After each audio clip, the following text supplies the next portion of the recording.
Welcome back, everybody, to a Season 3 Frostborn style video. Yes, that is right, Frostborn has sort of dropped their Season 3.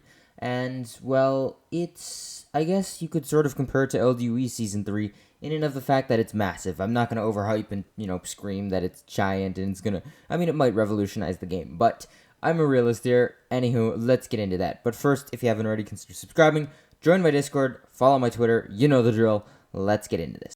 So, this Frostborn update is interesting, and like all of my Frostborn videos, you don't have to like Frostborn to watch them. I try and gear them towards you're a casual LDUE player, and you just want to take a little bit of look into the Frostborn world and see what Frostborn has to offer as opposed to LDUE. A lot of Frostborn channels really focus on the nitty-gritty. I'm just focused on the overall, hey, this is a cool thing, maybe LDUE can do it, but this is cool if you end up playing. And I guess that's sort of my perspective with the game, too. Anywho, let's take a look at what Season 3 has to offer. So, in their patch notes, they note that a year has passed, and during October 18th to October 21st, gifts for leveling your character, and also there's going to be a super cool pack with a raiding horse with a unique festive skin. I wonder if that's going to cost coins.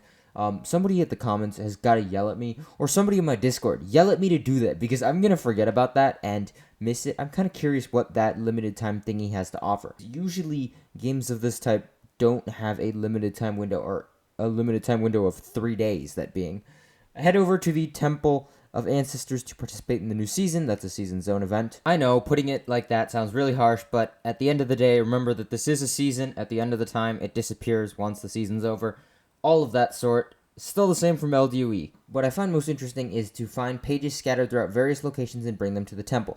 You stand to collect pages into books and sagas, receive season points, and discover rich lore. So this is a very lore-heavy season, and I guess those are going to be your sort of tasks to do. Now, I wonder about collecting those pages. You're obviously going to have you're going to have some repeat pages or books in your inventory.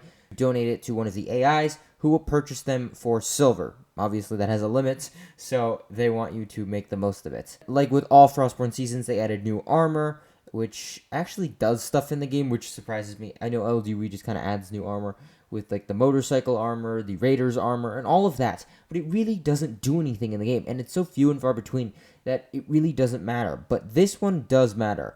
They added a stun bow and assassin's dagger, which can stun a target and ignore 30% of an enemy's armor during an attack, which I guess is huge if you PvP. I don't, so. They added a new mount, which is essentially like a new type of dog. LDUE, you better be taking notes, because Frostborn is releasing a new type of pet every single season. Now, if LDUE did that, I feel like that would get kind of old after the first few seasons, but, maybe every other season or every 3 seasons or something like that. Just something, anything. The last time we've had a dog update was, 3 years ago? Or no, that was a year ago. Corgis, my bad. Dogs came out 3 years ago. Corgis came out season 1, so a little bit more than a year ago. But Frostborn has already added new mounts every single season, which I think is huge. Now, the Lynx has a very quick summoning time, and I'm assuming it has a couple of abilities, which you'll see up on the screen. These are all seasonal things, so they obviously indicate there's going to be ways to get these in future updates, but for the most part, get them during the season. My opinion on limited season time stuff when it eventually comes back later. And then, I guess, for the people who actually really care about Frostborn and play a lot, there's level 4 classes. That really doesn't affect me a whole lot, but I guess that really does change up a lot of the rating, a lot of the PvP, a lot of the matchmaking, and all of that sort. I guarantee there are going to be channels that are going to cover this a lot more in depth. I'd recommend checking those out if you're, interested in an exact breakdown of all of every single, interaction between fights and all that. Right now, you're just watching up on the screen me roughly scroll past it. I think the class system, hands down in Frostborn, is insanely cool, and I really wish LDUE did something of that sort. And then they overhauled the axe window. Maybe I'll do more videos on that if I feel like, I don't know. The axe window, I don't know if a lot of people really pay attention to that. They sort of tweaked clan rankings and tournaments so you can take a breather. LDUE doesn't even have clan tournaments, so please take notes from that. I think that's going to do it for me. These videos are really short. It's just what's in the update. What can LDUE do? Possibly, because LDUE can learn a lot from these other games, and these other games learn a lot from LDUE. So my hope is that they fix clan games in LDUE and add more types of dogs from this update.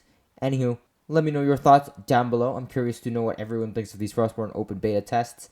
I think the open beta test is way better done in Frostborn than LGE, but that's just my own opinion. Subscribe, ZD out.